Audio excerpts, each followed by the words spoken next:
కృష్ణం కమలపత్రాక్షం పుణ్యశ్రవణకీర్తనం వాసుదేవం జగద్యోనిం నౌమి నారాయణం హరిం.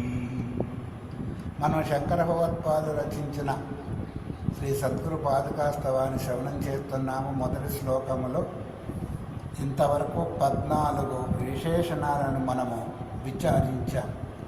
15వ విశేషము నిర్మలం నిగమాంతమద్వయమప్పతర్క్యమబోధకం. 3వ లైన్లో ఇది మనకు కనిపిస్తూ ఉంటుంది. ఈ విధంగా ఒకటేమో అకల్మషం చెప్పినప్పటికీ అకల్మషం అంటేనే అసలు నిర్మలం అని మనకు గుర్తు. మరి నిర్మలం మళ్ళెందుకైతే నిర్గత మలం యస్మాత్తే నిర్మలం. ఎక్కడి నుంచి అయితే నిర్మలము మలం అనేది మలమేంటిది, ఒకటి పుణ్యపాపం అనేది కూడా మలమే, రెండవది అజ్ఞానం అనేది కూడా మలమే. ఎందుకు అంటే గురువుదేవుడికి ఒక శరీరం అంటూ, వాస్తవిక శరీరం అంటూ లేదు. ఎట్లాగైతే కృష్ణానది సముద్రంలో కలిగింత నామరూపే విహాయ, నామం పోయింది, రూపం కూడా పోయింది, సముద్రం యొక్క స్వరూపం వచ్చేసింది. సముద్రం యొక్క స్వరూపం ఏంటి? విశాలత్వము, లోతు, రుచి, ఇవంతా రంగు, ఇవన్నీ కూడా కృష్ణానదికి ఎలా వచ్చేసే, కృష్ణానది పేరు పోయి అవన్నీ వచ్చేసినాయో తాను కల్మషం ద్వారా, అంటే అజ్ఞానం కల్మషం ద్వారా కర్మలు చేశాడు. కర్మ ద్వారా పుణ్యపాపం వచ్చింది, పుణ్యపాపం చేసి శరీరం వచ్చింది. మళ్ళీ తను సాధన చేసి చేసి చేసి ఉన్న కల్మషాన్ని అంతా పోగొట్టుకున్న తర్వాత ఆత్మస్వరూపుడు అయ్యాడు. అయిన తర్వాత ఇంకెక్కడ ఉంటుంది? ఎట్లా అయితే మాలిన్యంతో కూడుకున్న బంగారాన్ని అగ్నిలో వేసి కరిగించిన తర్వాత శుద్ధమై ప్రకాశిస్తూ ఉంటుందో అట్లాగే జ్ఞానాగ్ని సర్వకర్మాన్ని భస్మసాత్కృతే కదా. సమస్త కర్మలను జ్ఞానం అంటే ఏ జ్ఞానము? స్వరూపమనే జ్ఞానములో వేసి దగ్ధం చేశాడు. చేసిన తర్వాత అలాంటి పరమప్రకాశ స్వరూపమైన తత్వానికి ఇంకా కల్మషం ఉంటుందా? మలం ఉంటుందా? అటు కల్మషం అన్నా మరమలన్నా సామాన్యం ఇంచుమించు ఒకటే. అందువల్ల ఇక్కడ నిర్మలం అన్నారు. నిర్మలం అంటే అజ్ఞానం అనే మాలిన్యం కూడా ఆ తత్వానికి లేదు. నిగమాంతం, నిగమం అంటే వేదం, ఆగమం అంటే తంత్రం. నిగమాగమ గోచరం అనే విషయం కూడా ఒక్కొక్క దగ్గర వస్తూ ఉంటుంది. ఆగమం అంటే తంత్రము, నిగమం అంటే వేదము. ఈ 2 పదాలు ఒకే దగ్గర వచ్చినప్పుడు నిగమం అంటే వేదంగా గ్రహించాలి, ఆగమం అంటే తంత్రంగా గమనించాలి. కేవలం ఒకే ఆగమం అనే శబ్దం వచ్చినప్పుడు ఆ ఆగమ శబ్దం చేత వేదాన్ని గ్రహించాలి. దీన్ని మనం గుర్తుపెట్టుకోవాలి. నిగమ ఆగమ శబ్దాలు వెంటనే వచ్చినప్పుడేమో నిగమం అంటే వేదము, ఆగమం అంటే తంత్రము. నిగమ శబ్దం రాకుండా కేవలం ఆగమ శబ్దమే ఎక్కడైతే వస్తుందో అక్కడ ఆగమ అనే శబ్దం చేత మనము వేదాన్ని గ్రహించాలి. ఇక్కడ ఏమంటున్నాడు ఈ శ్లోకంలో? నిగమాంతం అన్నారు. నిగం యొక్క అంతం దీన్ని మనం గ్రహించాలి. నిగం అంటే ఇప్పుడు వేదం అని చెప్పుకున్నాం కదా. అంతం ఏంటి? దాంట్లో వేద అంటే వేదం యొక్క అంతం ఏంటిది? చివరిది ఉపనిషత్తు. అంతే కదా, దాన్నే వేదాంతం అంటున్నాం కదా. నిగమాంతమన్నా వేదాంతమన్నా అంతే. అయితే ఆయన వేదాంతమా ఉపనిషత్త? నిగం యొక్క అంతము, నిగం అంటే వేదం అన్నాం, అంతం అంటే చివరి అన్నాం. నిగం యొక్క అంతం అంటే వేదం యొక్క చివరని అర్థం చేసుకున్నాం. అది కాదు. ఎందుకంటే ఉపనిషత్తు దేన్ని బోధిస్తున్నాయి? ఆత్మతత్వాన్ని బోధిస్తున్నాయి.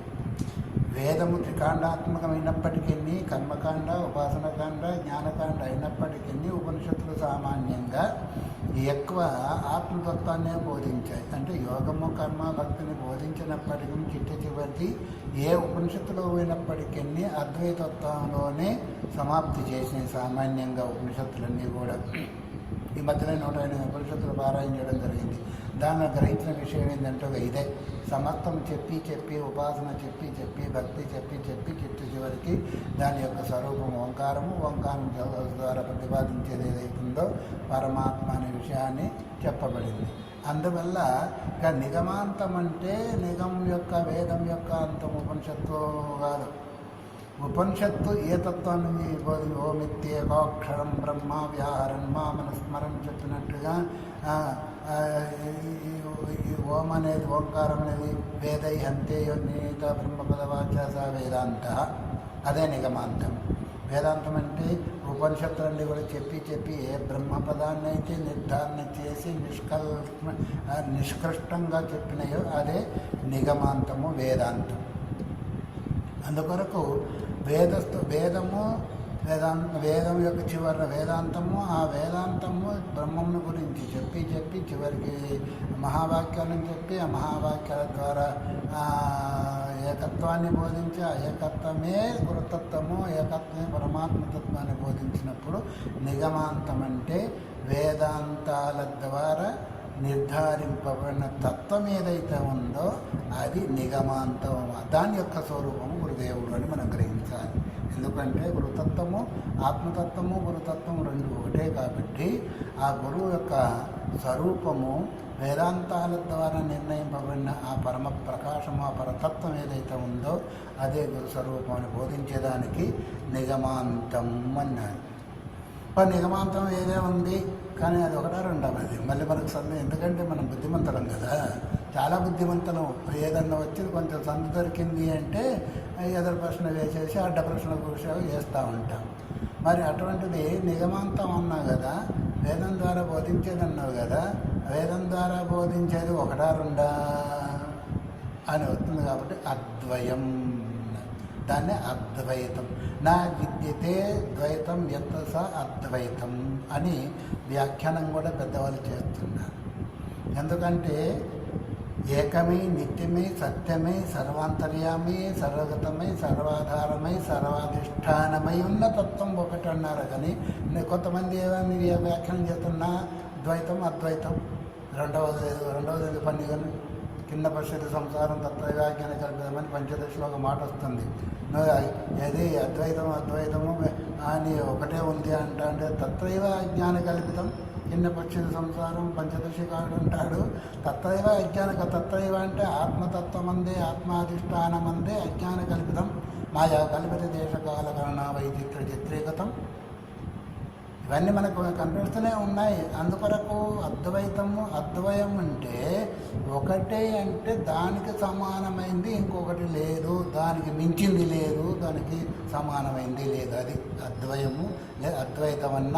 అద్వయమన్నా అంటే ఏకమై, నిత్యమై, సత్యమై, సర్వాంతర్యామై, సర్వాధిష్టానమై, సత్యస్వరూపమే, జ్ఞానస్వరూపమే, ప్రకాశ స్వరూపమై ఏదైతే ఉందో అదే వాస్తవిక తత్వము, అది అద్వయము, అదే అద్వైతము. నా విద్యతే ద్వైతం యత్ స అద్వైతం. అలాంటి తత్వము ఇంకొకటి లేదు అని బోధించేదాని కొరకు అద్వైతం అని చెప్పబడింది. మిగతాంతా లేదండి, వ్యవహారం కొరకు ఇవంతా కనిపిస్తూనే ఉన్నాయి. వ్యవహారం మాత్రమే వాస్తవికంగా చూసినట్టయితే మళ్ళీ విలోమ పద్ధతిని చూస్తే మళ్ళీ వస్తువులు భూమిలో, భూమి నీటిలో, నీరు అగ్నిలో, అగ్ని ఆకాశం, ఆకాశం అక్కడ పోతే చివరికి అదే మిగులుతూ ఉంది. తస్మాదాత్మన ఆకాశ సంభూత, ఆకాశాద్ వాయురగ్నిరాప ఈ విధంగా వచ్చినట్టయితే ప్రజాయంతే దగ్గరికి వస్తుంది. మళ్ళీ ప్రళయకాలంలో విలోమంగా అవుతుంది, ఒకటొక దానిలో లవయం కూడా పోతూ ఉంటుంది.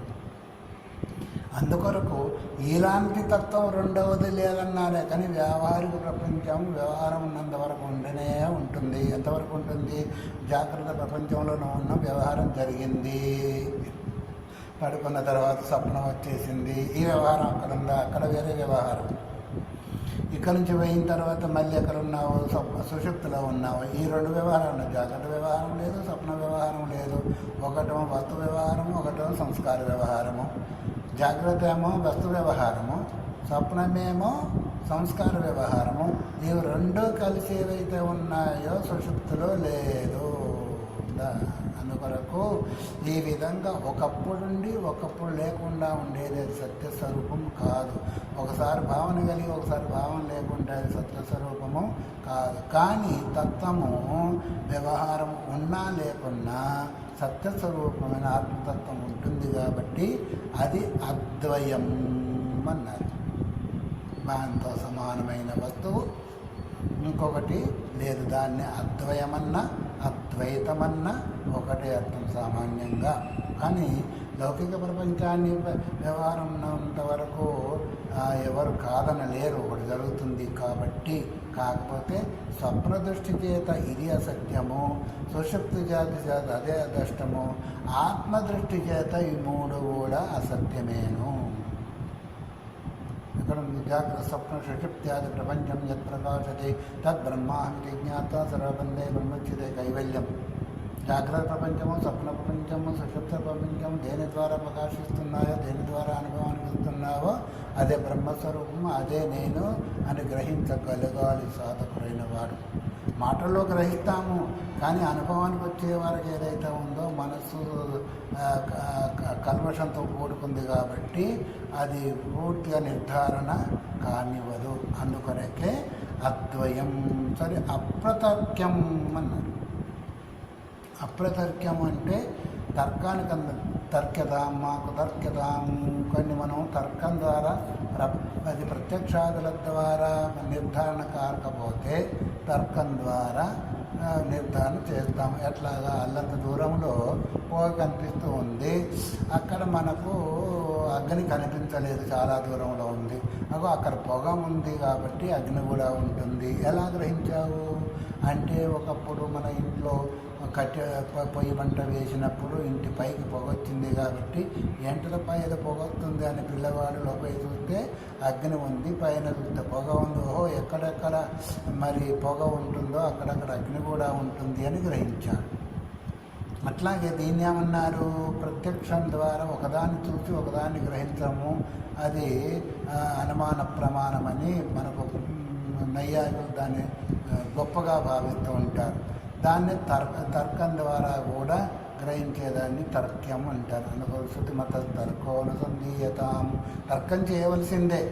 వేదాంత శ్రవణం కొరియాతో, వేదాంత శ్రవణం చేసి తర్కం ద్వారా మననం చేయాలి అన్నారు.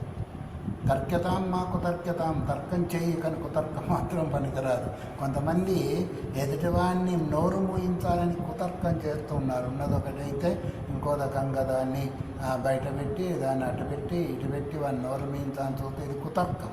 కుతర్కం ఎందుకు చేస్తుంటారు అంటే, వాస్తవికను నిర్ధారణ చేసి నిరూపించేదానికి శక్తి లేనివాడు మాత్రమే కుతర్కం చేస్తూ ఉంటాడు. కుతర్కం చేత వాడు నోరు మూసుకుంటాడు, పోతాడు, నేనే గెలుస్తా అనే భావన కొందరికి ఉంటుంది. కానీ వాస్తవికంగా తర్కం అంటే ఏంటి అంటే, శృతిమత తర్కోనుసంధీయతాం, శృతి వేదం ఏదైతే చెప్తూ ఉందో, వేదం దేన్నైతే స్వీకరించిందో, వేదమాత నిర్ధారణ చేసిన దాన్ని నీవు తర్కించి ఆ తర్కించడం అంటే ఏంటిది, మాటి మాటికి అనుసంధానం చేయడం, మాటి మాటికి అవగాహన చేసుకోవడం, అది తర్కము. దాని ద్వారా నువ్వు వాస్తవాన్ని నిర్ధారణ చేసుకో, అప్పుడు నీవు ఆ స్వరూప ఆనందాన్ని పొందగలుగుతావు. కేవలం కుతర్కాలు చేసుకుంటూ ఉంటే ఒకటం చిత్తసాంచల్యము, ఒకటం కోపతాపాలు, మరి నువ్వెంత అంటే నువ్వెంత పోతూనే ఉంటుంది. అందుకొరకు సాధకుడైన వాడు అలాంటి వాళ్ళ దగ్గర ఉండకూడదు, అలాంటి వాటిని వినకూడదు. అందుకొరకు అప్రతర్క్యం. తర్కం కూడా కనిపించే వస్తువుల గురించి తర్కం చేస్తాం, వినిపించే వస్తువుల గురించి తర్కం చేస్తాం, అంతే తప్ప వినిపించని వస్తువుల గురించి మనం తర్కం చేయం. కనిపించేదానికి వినిపించేదానికి గురుదేవుడికి ఒక శరీరం అంటూ ఉంటే కదా, ఆత్మస్వరూపానికి ఒక శరీరం అంటూ ఉంటే కదా, దాని ద్వారా జరిగే వ్యవహారాన్ని అంతా కూడా మనం తర్కం చేసేదానికి అవకాశం ఉంటుంది. అందువల్ల ఎప్పుడైతే ఒకటి లేదో మిగతా అన్నీ కూడా లేవు. ఇప్పుడు మనం చెప్పుకున్న అన్నీ కూడా ఎందుకు లేవంటే, దానికి ఒక శరీరం అంటూ లేదు. శరీరం ఎందుకు లేదంటే కర్మ లేదు, కర్మ నష్టం అయిపోయింది. జ్ఞానం ద్వారా ఆత్మస్వరూపుడు అయిపోయాడు గురుదేవుడు. అందుకనకు ఆత్మస్వరూపానికి ఎట్లాగైతే శరీరం లేదో అట్లాగే గురుతత్వానికి కూడా ఒక శరీరం లేదు. అందుకొరకే అప్రతర్క్యం.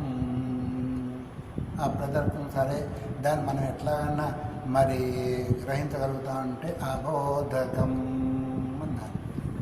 అది ఎటువంటిది అంటే బోధకం. దాన్ని బోధ ఎంతవరకు గ్రహిస్తా అంటే గురుదేవుడు శాస్త్రం ద్వారా, శాస్త్ర ప్రమాణాల ద్వారా చెప్పినందువల్ల మనం అర్థం చేసుకోవాలి తప్ప ఇదమిత్తం అని బోధించడానికి అవకాశమే లేదు. నిర్మలం నిగమాంతమత్వయం అప్రతర్క్యం అబోధకం.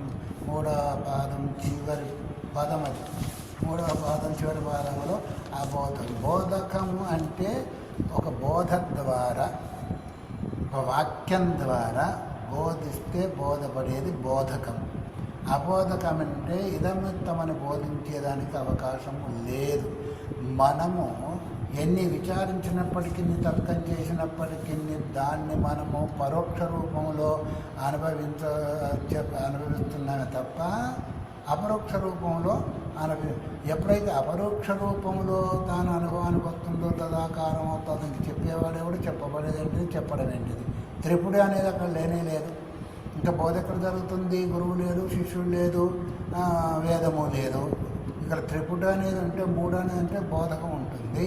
ఇన్ని విశేషాలతో కూడుకున్న ఏ తత్వం అయితే ఉందో అది బోధకం ఎట్లా అవుతుంది? బుద్ధికి ఎట్లా అందుతుంది? ఎందుకంటే బుద్ధికి అతీతమైంది, ఇంద్రియానికి అతీతమైంది, అంతఃకరణకు అతీతమైంది. ఏదైతే అతీత స్థితిలో ఉన్నవాని స్థితిని మనం కనుక్కోగలుగుతామా? కనుక్కోలేము. అట్లాగే ఆత్మతత్వం కూడా, కృతత్వం కూడా అబోధకం. ఇదమిత్రం చెప్పేదానికి వీల్లేదు, మనం తెలుసుకునేదానికి వీల్లేదు. తెలియబడేది అయితే కదా, అనుభవించేదే తప్ప. ఇప్పుడు నొప్పి ఉంది, బాధ ఉంది, ఆకలి ఉంది, అది అనుభవగోచరమే తప్ప ఇదమిత్రం చెప్పేదానికి ఎట్లాగైతే లేదో. ఎట్లా నొప్పిగా ఉందన్నారు అనుకోండి, ఎట్లా నొప్పిగా ఉంది. నొప్పి అంటే నొప్పిగా ఉంది అంతే. ఆకలి కూడా అంతే, ఆకలిగా ఉందంటే ఆకలి అది అనుభవానికి వచ్చేది తప్ప ఇంకోటి. నేను హైదరాబాద్లో ఎవరో ఒక కొత్తలో వెళ్ళినప్పుడు ఒక ఇంట్లో ఉంటుండేవాడిని, పేరు చెప్పాను అనుకోండి. చిన్నపిల్లలు చదువుతుండేవాళ్ళు, 6వ తరగతి 5వ తరగతి చదువుతుండేవాళ్ళు. అమ్మ దగ్గరికి అమ్మ కడుపులో ఏమవుతా ఉంది అంటుండేవాళ్ళు. ఆకలి అనేది వాళ్ళకి తెలియదు. అలా అయితే ఆకలి అంటారు, దాన్ని అన్నం తింటే పోతుందనే భావన వాళ్ళకి తెలియదు. అమ్మ లోపల కడుపులో ఏమవుతా ఉంది అంటే తల్లికి తెలుసు కదా ఆకలి అనేది. దాన్ని ఆకలి అంటారు, అన్నం తింటే పోతుంది అని తల్లి ఎప్పుడైతే చెప్తుందో మళ్ళీ రెండోసారి అమ్మ కడుపులో ఏమవుతుంది అన్నది కదా. ఎందుకంటే ఒకసారి ఉద్ధవ వ్యవహారం జరిగింది, పెద్దవాళ్ళ ద్వారా విన్నారు. అమ్మ ఆకలి అవుతుంది, అన్నం పెట్టు అంటారు తర్వాత.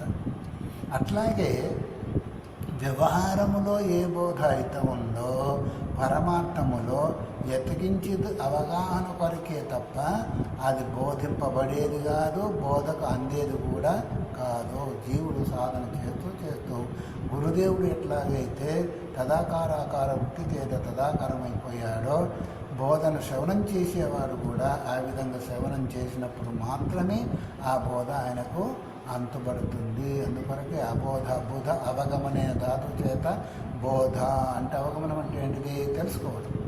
అది తెలియబడేది కాదు, ఇంద్రియాలకు అందేది కాదు. అందుకొరకే భగవంతుడు ఎందుకు చెప్పాడు? భగవంతుని యొక్క అనుగ్రహం చేతనే అర్జునుడు విశ్వరూపాన్ని చూడగలిగాడు. కానీ నా దేవైన రూపాన్ని దానిన చేయ అన్నాడు 11వ అధ్యాయం చివరిలో.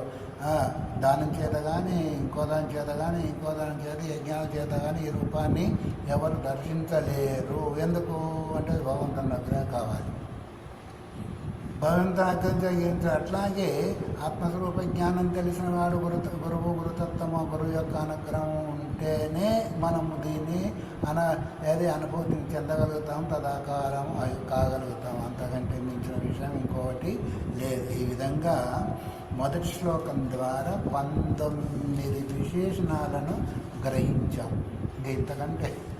ఇంతకంటే మించిన వేదాంతం ఏముంది? మొదటి శ్లోకంలోనే అన్ని విశేషణాలు వచ్చేసినాయి.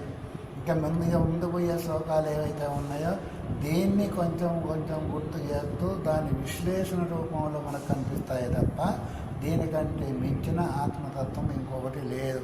1, 2, 19 విశేషణాలు చెప్పబడి ఉన్నాయి.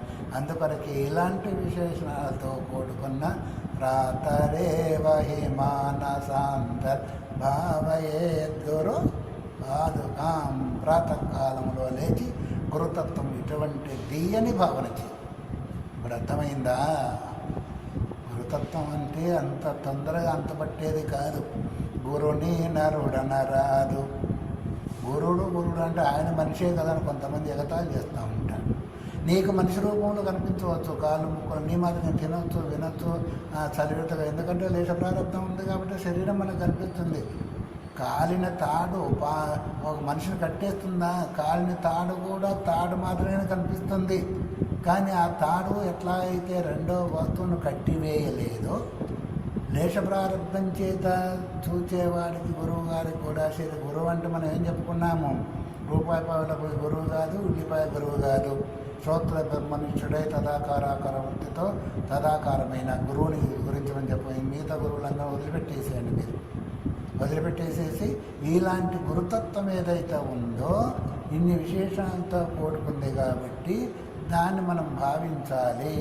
ఎట్లా అయితే ఒక పచ్చ పురుగు 9ను భావించి భావించి భావించి 9వ ఆకారాన్ని పొందుతుందో అలాగే సాధకుడైన వాడు నియమిష్ఠుల చేత శమధమాన సత్సంపత్తునై సాధన చతుర్థ సంపత్తి కలిగి ఈ విధంగా భావించగలిగితే మొదటి శ్లోకంలో చెప్పబడిన విశేషణాలు ఇంకా వీటికంటే మీకు చేసిన విశేషణాలు లేవు.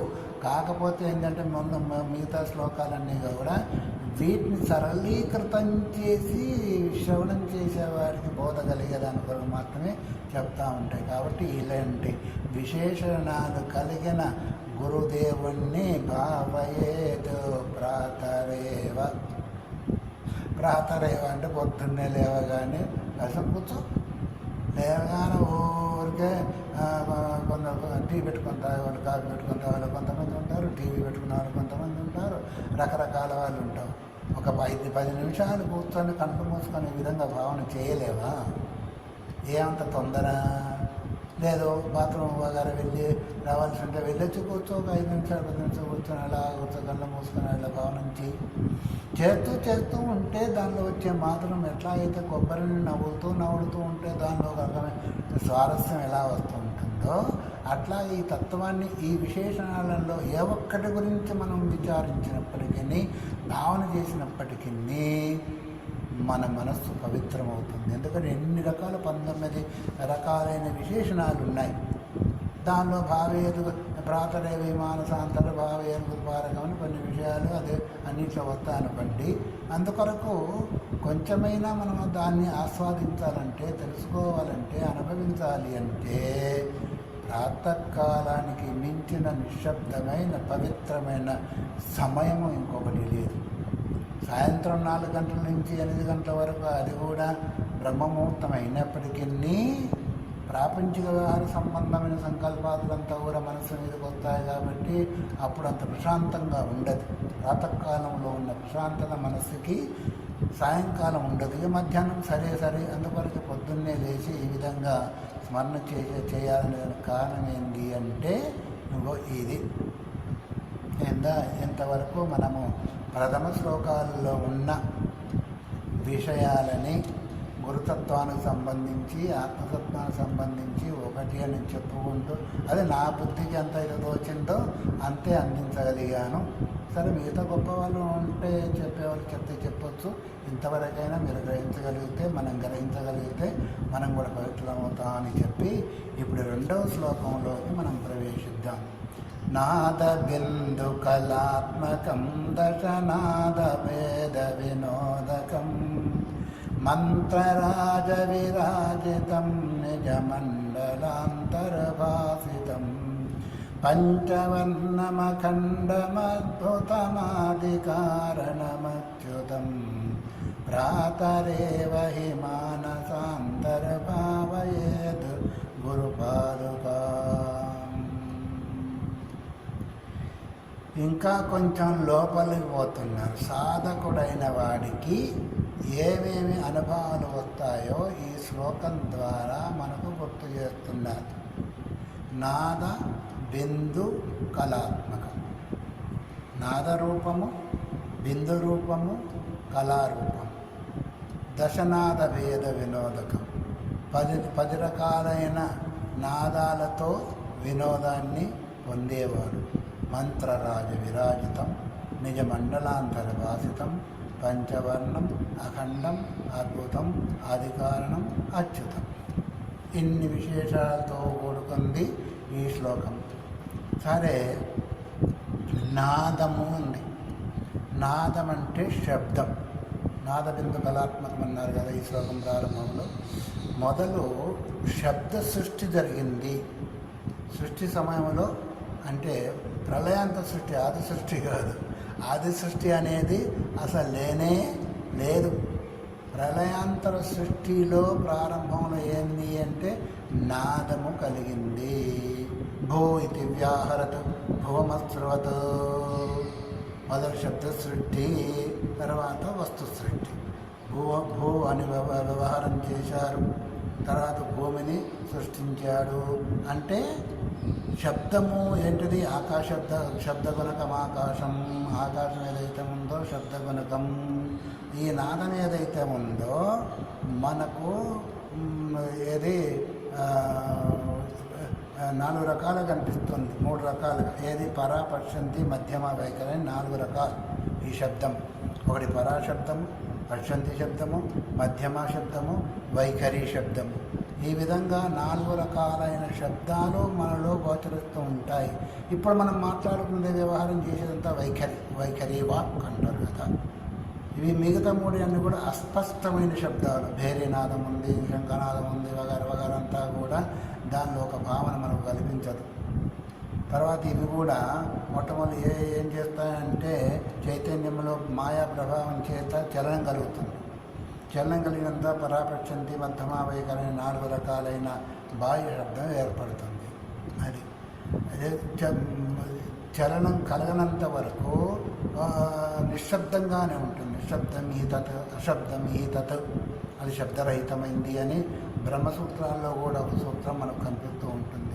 శబ్దరహితమైన దాన్ని మనము శబ్దం వింటున్నామంటే మాయ యొక్క ప్రభావం చేత 3 గుణాల్లో కదలిక కలిగి సృష్టి రూపంలో ఏర్పడుతుంది. కాబట్టి ఆ 3 రూపాల యొక్క వ్యత్యస్తంలో కలిగే సృష్టిలో మొదలు నాదం ఏర్పడుతుంది అని శబ్దం ఏర్పడుతుంది. ఎందుకంటే శబ్దం ఆకాశగుణకం.